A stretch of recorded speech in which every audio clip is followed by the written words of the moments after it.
Hey, OGL 300, is that you? Hi, welcome to Session A 2022. It's Sunday, June 9th. It's about 2:51 p.m. And let's get this, is this Module 1 or yeah, Module 1 video out of the way. Um, my name is Michael Fair. Um, don't call me Dr. Fair because I did not earn a PhD. I'm more of a professor of practice, especially in OGL. I am a uh, a late bloomer to college. I didn't go to college till I was 52. I graduated. Then I went to got my. I graduated with a Bachelor of Interdisciplinary Studies with my concentrations in African American Studies and Human Rights. I was named the Graduate of the Year in the College of Letters and Sciences, and I was the Leonore Bolin Johnson Award winner for excellence in African Studies. I was going to go pursue that course at Howard University. Went there, came back pretty quick because I'm a single dad. I have two sons. I'm raised by myself 24/7, 365 since 2005. Didn't want to leave my eldest here by himself. Ended up coming back. I have two sons. My 30-year-old graduated from ASU Cronkite in 2015. My youngster graduated from ASU Barrett Honors College in this December, last month. And I'm very proud of that. He's a history major, and my oldest son was a journalism major. I am an interdisciplinary studies major with very much practical experience in organizational leadership. And what might you say is that? Well, um, during my time since I was a youngster, since I was an adult at 18, I've had about 37 different jobs, different positions, different roles. I only was forced to change once. I changed all those on my own. Back in those days, that was frowned upon. You wanted to get a job and stick with it for 37 years if you could. I'm shedding, aren't I? But now I find that this experience, this is the economy we're in now. This is the kind of life we're in. A lot of people have side hustles. They got their careers. They move. They can move up. They move lateral. They move down. I've done that. I have a vast experience that would probably resonate with something that you want to do or did or are doing. Namely, for example, business. A lot of business, of course. I am a technology seller. I've been in a technology IT business selling since 1997. It's still my side hustle with one account in South Carolina. I used to pull in 3 to 5 million a year in revenue. Got me into the president's club at the companies I worked for, and felt a good amount of success till the economy crashed. And then in about 2010, it hit me, and I decided to go to college, and that's where I went. And I was also an artist. I've been a paid artist too. So yeah, business and arts. I was paid photographer, paid in photography and painting. I think my stuff, oh, you can't see it. It's over there somewhere.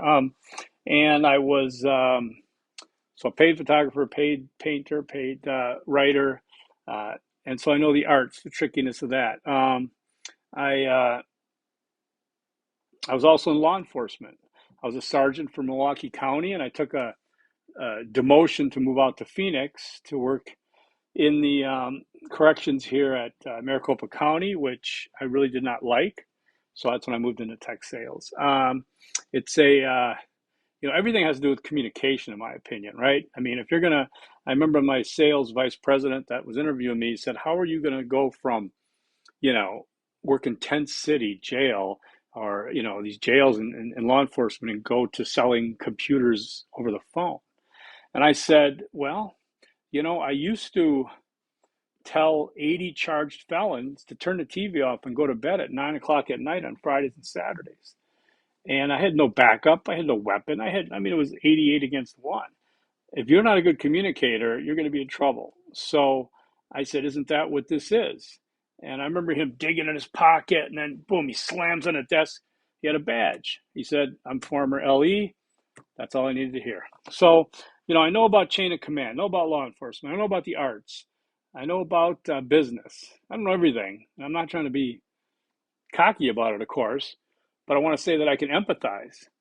So take that as an advantage or a disadvantage in terms of, many of my colleagues who I absolutely adore. I think they're fabulous. Many of them are lifetime academics. They have the knowledge, right? and we're trying to apply it, especially in organizational leadership and interdisciplinary studies. Those are more applied academics that you use out in the real world, as we say, right? So I'm hoping that that's a benefit to you in terms of as you navigate through this course and maybe some other ones that you might get me for. So, these introductory videos are kind of strange. I've been teaching for 5 years now, and I like doing it this way. I like having so that you guys know I'm here, right? I mean, we have a nice core class here. It's about 30 students, I think, right? Let's see, OGL 300. It's actually 31. Oh, now I'm intimidated. That's a big crowd I'm facing here. Interesting. Okay, so let me go back to my notes before okay, so,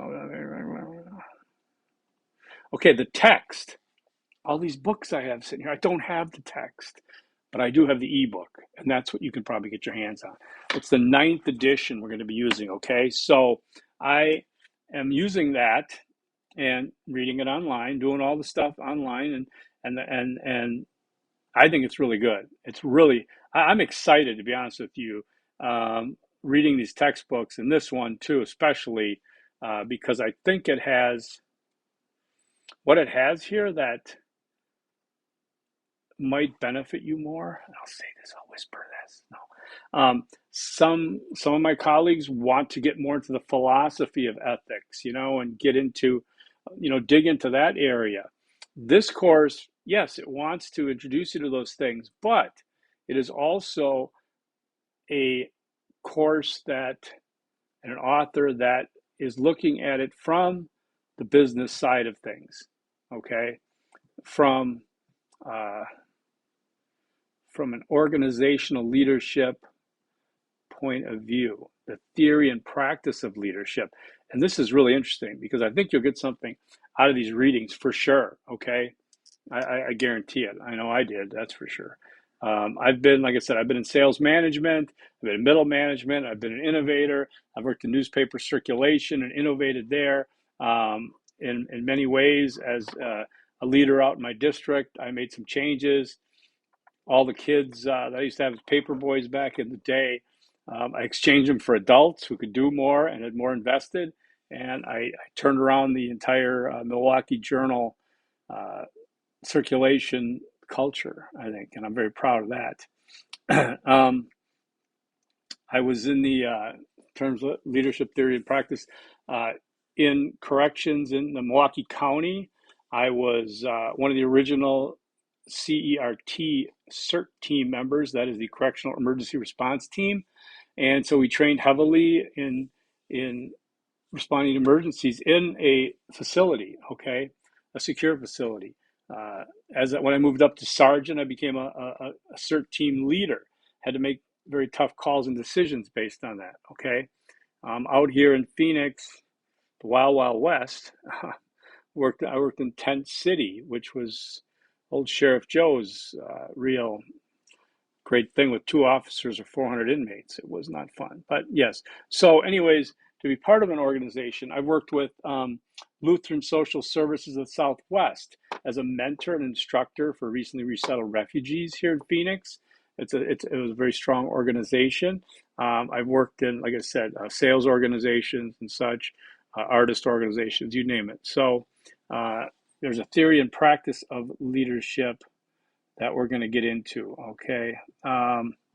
Now, I'd like you to always be ready to forgive me or chastise me, because I may mix you up with a different class someday and think, oh, this is theory practice of leadership. Oh, wait, is this organizational ethics? I don't know, it's all.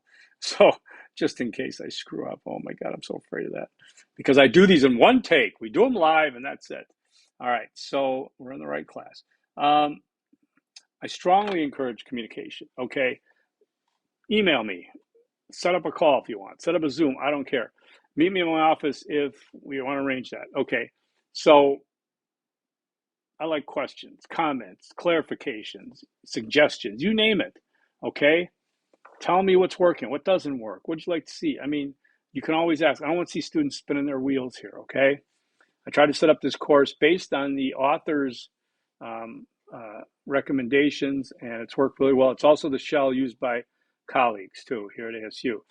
Easter eggs, that's what you'll get your points for. So you send them to me. Easter egg number 1 is contact your instructor. I want you to remember that kind of as a meme. Contact your instructor is Easter egg number 1.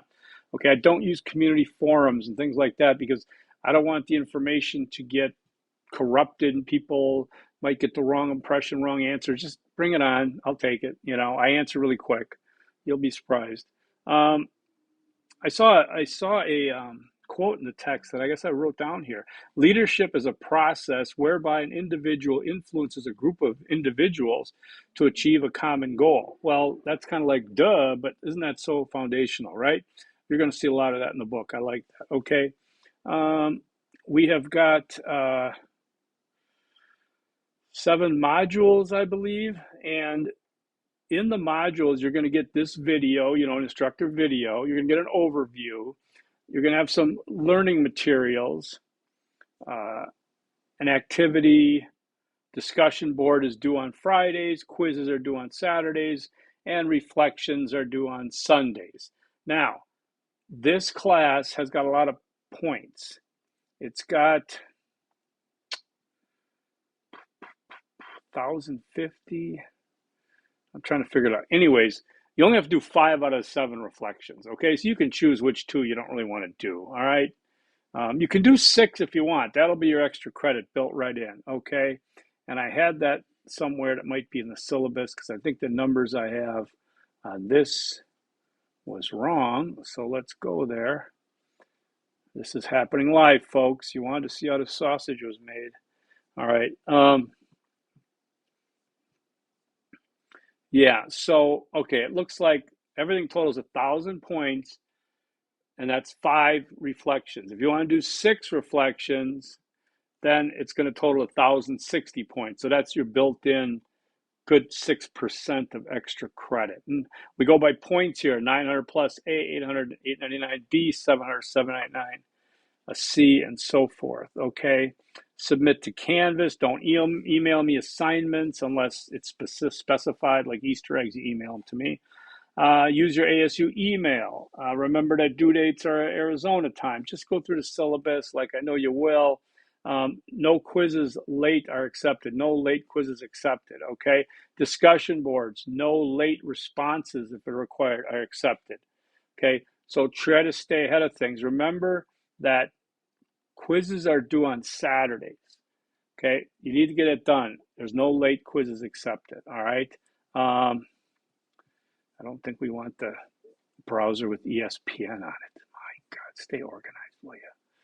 Okay, so looking at my modules, we're doing a module 1 here. It's a short one. Wait a second, 116 to 116, 23. Oh yeah, we have weekly modules, okay. I've never taught more than 2 courses at once. I'm teaching 5 this session, so pardon my confusion here.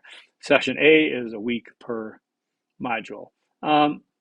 So in module 1, you got your welcome, you got the video for 10 points, you got an overview, you got the academic integrity agreement, syllabus quiz, then you got learning materials, which, some good, there's some videos in there that are about 25 minutes worth of videos, okay? You've got an activity that you'll do and get ready for your reflection 2. Discussion boards due on Fridays, try to do it a little sooner. Quizzes on Saturdays, reflection paper on Sundays. The instructions should be clear enough. I think I made them clear enough. And so you should be okay there. Easter egg number 2 is don't procrastinate, okay? Get into the material, look at it, check it out. That way, if you have questions, you can get a hold of me and have enough time, okay? I don't stay up late at night. So Saturday, if you're taking the quiz at 9 o'clock and have a question, I'm in la la land, okay? All right, so, boy, I abbreviated stuff. Oh, okay, I got that. All right, we're at 1438. That's not bad. I'm going to do one of these a week unless something happens that I totally blow it. I mean, there's a PowerPoint that will help you out. I yawn at least once in every video. I have no clue why. That's for the team of doctors to figure out. Okay, so I think that's going to be about it. Wow. So I guess this is kind of a welcome. You're going to get your chance. Let me just double check before I let you go here. Looking at this intro discussion, I think it's simple. It's like no wrong answers. What is your name? Optional, insert a picture. Tell us where you live. Tell us a little about yourself. Okay, so it's very simple. Respond to two peers. You can see this is very clear. This is due on January 14th. Okay, so Friday. Anyways, before I yawn again, put my real glasses on because these are just magnifiers. Uh, all right. Any questions, let me know. Make sure when you email me the Easter eggs, you put them in an email that's from ASU email, your ASU email. Identify your course, put OGL 300 in the subject. If you want to put OGL 300 Easter eggs, I don't care, whatever. OGL 300, put your Easter eggs. Make sure I can see your name, that it's not, Hot Rod 17 at ASU, and I don't know who the heck just sent me these. It happens, believe me. And make sure I got your name. I don't need your ID number. I don't need your social security number. I don't need your parents' maiden name. I'm just obviously exaggerating hyperbole because I get so much. If you want to put a note in there after that, please do so. It's fine with me. Again, you can call me Professor Fair as a professor of practice. You do not call me Dr. Fair because I only Google medical advice, okay? I am not a practitioner. I am not. Okay, I think that's about it. So let's get to Easter egg number 3. You've been waiting on that, so you can hang up this phone. Easter egg number 3 is, it's a tough one. Forks up. You know what that is, right? That's ASU's symbol, like hook 'em Longhorns. No, forks up. Peace.